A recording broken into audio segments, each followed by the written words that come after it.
Thank you for downloading this podcast from the British Theatre Guide. For more information about British Theatre Guide, please visit britishtheatreguide.info. Steve Orme here, the British Theatre Guide's Midlands editor.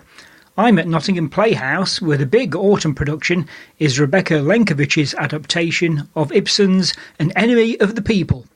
In 2018, the theatre's artistic director Adam Penford pulled off a coup by getting Mark Gatiss to take the lead in Alan Bennett's The Madness of George III.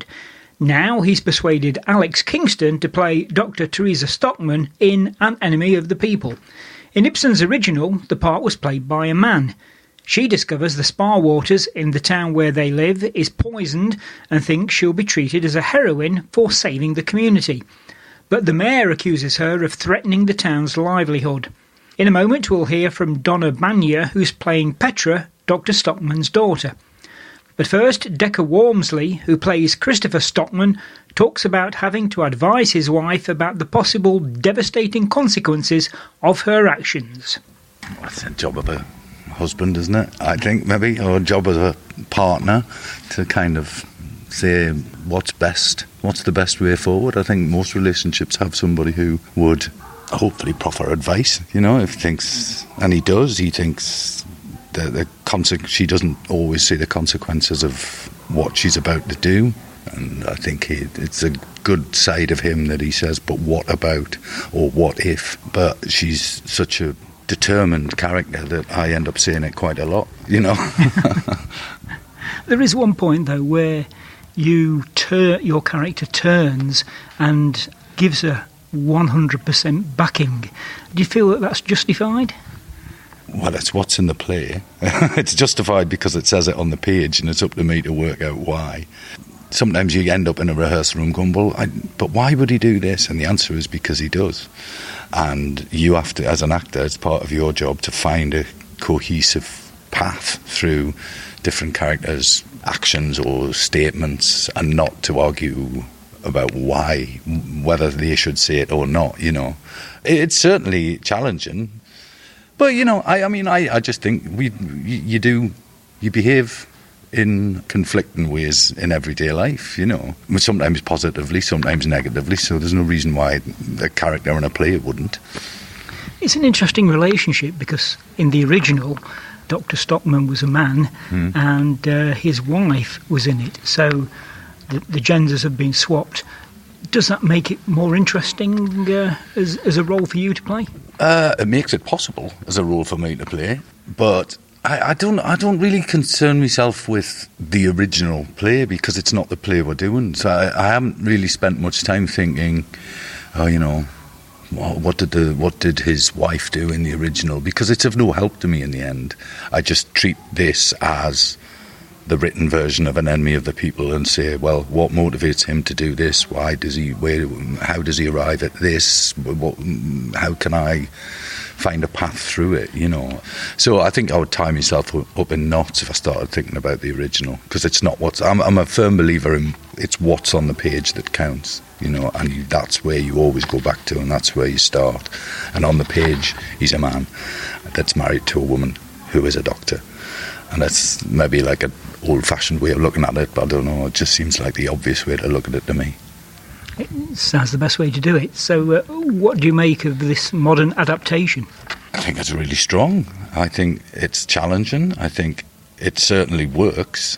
It's great to see a woman driving the play, whether in new writing or classics like Ibsen. In my opinion, there's far too many male characters that drive plays, so it's fantastic to see Alex at the centre of it, driving the whole thing, And also just to challenge this notion that, in the original, nobody, I don't think, would call Dr Stockman hysterical.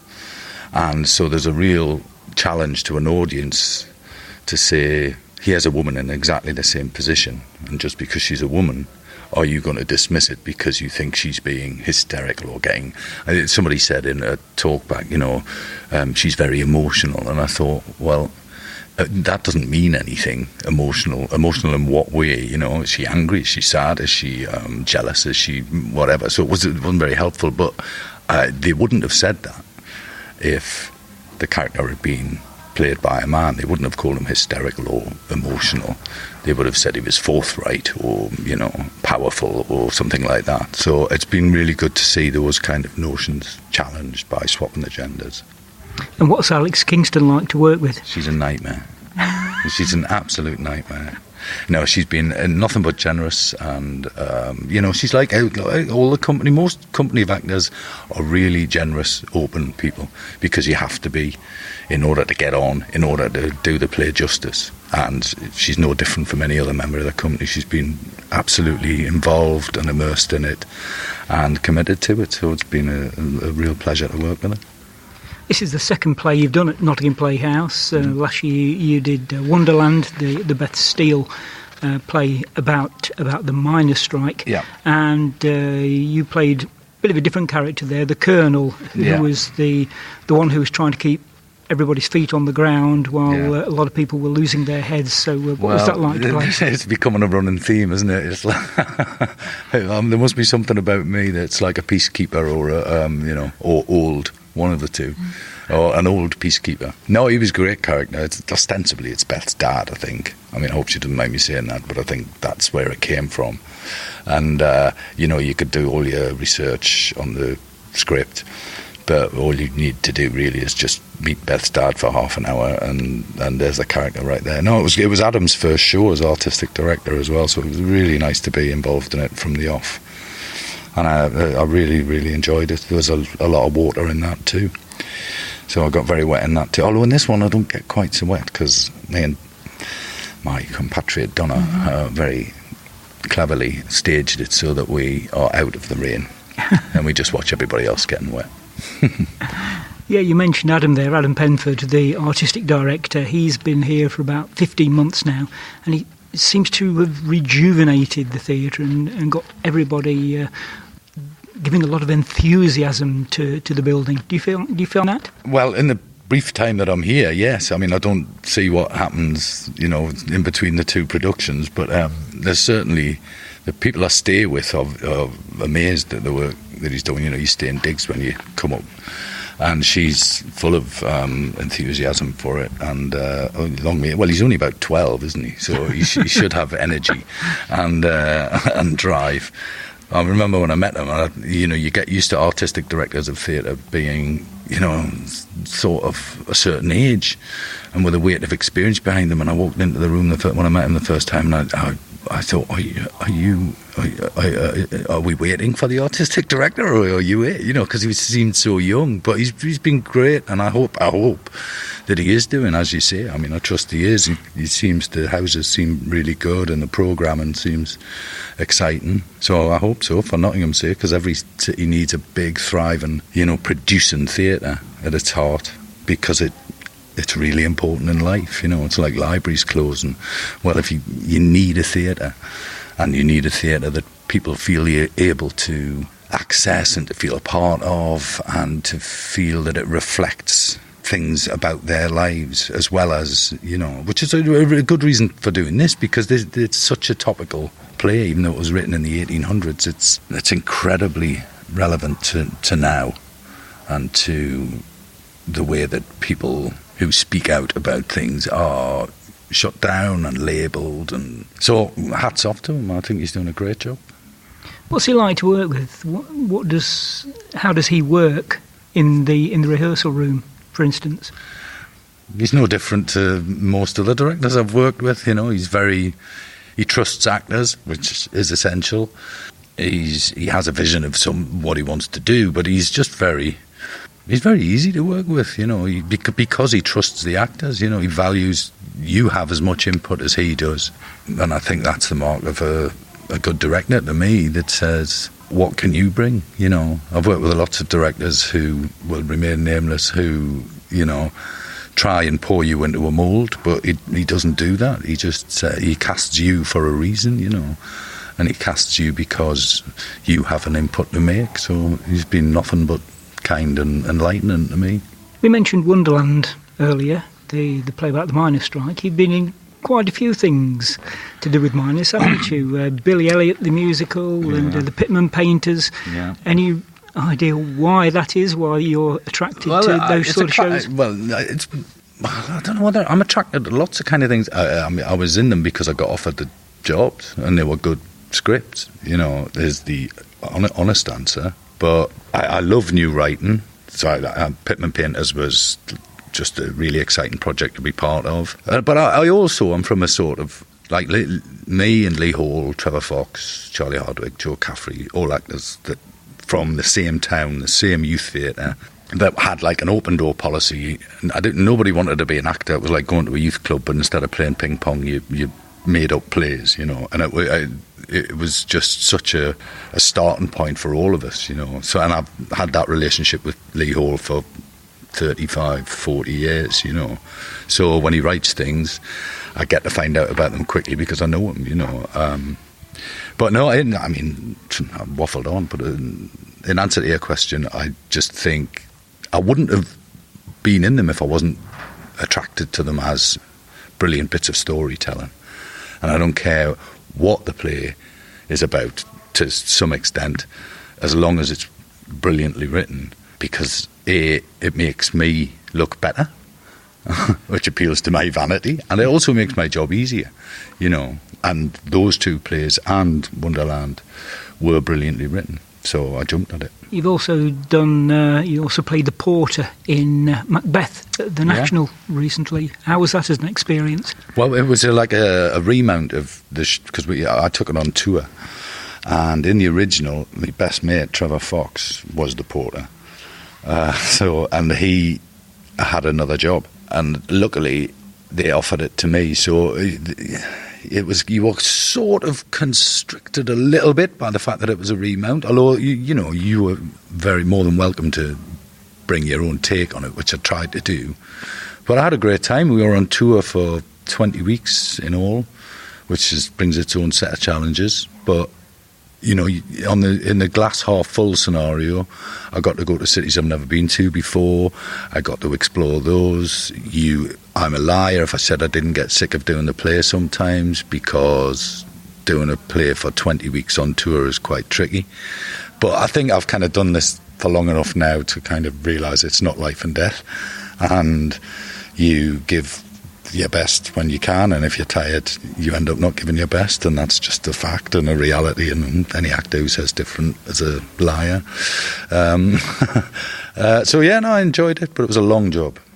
And what's coming up after An Enemy of the People? Gardening. I'm going on holiday, and after that I don't know. It's an actor's life, really. Sometimes you know what you're going to do, sometimes you don't. And currently the things that I know I'm doing are nothing to do with acting. It's trying to renovate the house and get in the garden and go on holiday, just have some relaxation. Donna, you play Petra, the stockman's daughter, who is also a school teacher. So how does your character fit into the play? She fits into the play by being part of the family, and I guess an integral part of the family, as each member is in their own various ways. How she plays into the action of the play, I suppose, is that she, as well as Christopher, are the only two real loyal supporters of Teresa throughout the play.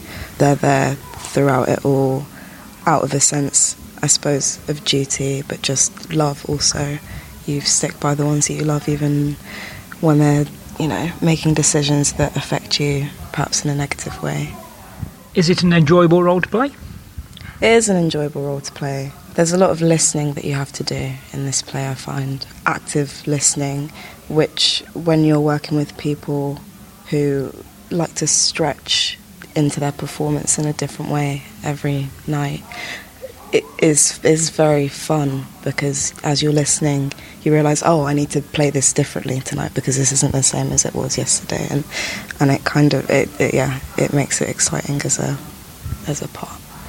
What's it like playing opposite people like Deka and Alex Kingston? Presumably you're learning all the time. Yeah. Yeah, no, it's good. Hard things. No, I mean, I'm often, due to, I guess, my age or experience or whatever, in a room with people that I have a lot to learn from in various ways. In the rehearsal room, on stage, green room etiquette, stuff like that. Like you're constantly learning, and so I do feel quite privileged to be able to see how other people work and see what works for me, what doesn't work for me. It was brilliant. We have an ensemble of community actors in the play, and we were having a chat the other day, and one of them said that one of the best things from this experience is being able to watch professional actors and see that they don't get it right all the time, that sometimes we're just a bit rubbish. And I was like, yeah, that is it. That's so much a part of it, because before you get into doing the thing professionally that you want to do, in this case acting, there's a level of mystique that's around the whole thing, especially if you don't know how the inner workings of it go. And so to have that demystified a bit and made a bit more real, I think is quite special. You had quite an interesting start to your career. I think you were still taking your A-levels, Yeah. and at the same time you were rehearsing for a festival at the RSC. Yeah, that was hectic, but it was definitely an education on so many levels. That was my second year of doing my A-levels. I did year 13 twice because I messed up the first time, but I wanted to do it better, so I stayed on. I was just getting to a point where I was like, kind of over this now. And then knowing what I wanted to do post-school, not really knowing how I was going to get there. Was it going to be drama school? Blah, blah. And then, it was Always Orange and Fall of the Kingdom, Rise of the Foot Soldier at the other place that summer. And that kind of gave me the forward energy that I needed to finish my exams and then kind of push on into, professional life. How did you get those parts? Yeah, I always say there's either like a short story or a long story, but the short story basically is that I did National Youth Theatre, and we were rehearsing a play in 2015 called Homegrown, and I met so many wonderful people during that experience, and one of those people was Nadia Latif, who went on to, she was directing the play next year at the other place. And so from meeting that, I guess I was in her mind. My agent then, the next year, got me in for the audition, and it went from there.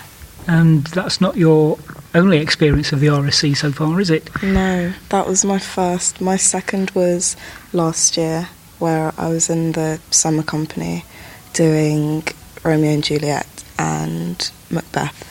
So that was quite a long job. So it was a very different experience from the first time, because the first play was only a couple of months during the summer. The first play, sorry. But this was rep, and so we started rehearsing in January of last year, and we didn't stop playing until March of this year. So it was, like you said earlier, you'd be lying if you said you enjoyed the whole thing 100% of the time, every single day. But because I didn't go to drama school, I feel like doing a season at the RSC really teaches you things that you perhaps can't learn in like a traditional learning environment. Every day is a different experience. So you've got no regrets about not going to drama school? No, I don't think that I have regret. I mean, I can't regret anything, because where I am now, if things had happened differently, then perhaps I wouldn't be doing the things I'm doing now. So yeah, I feel okay about it. Yeah. And what's next for you after An Enemy of the People? I've got some things coming up which I'm quite excited about. Doing a little bit of screen work, and then I start rehearsing a play towards the end of October that I'm not allowed to talk about yet, but I'll be really excited. It's one of like my favourite theatres, and so I'm really looking forward to that towards the end of this year. An Enemy of the People runs at Nottingham Playhouse until Saturday, the 28th of September. You've been listening to a podcast from British Theatre Guide. For more information, please visit britishtheatreguide.info.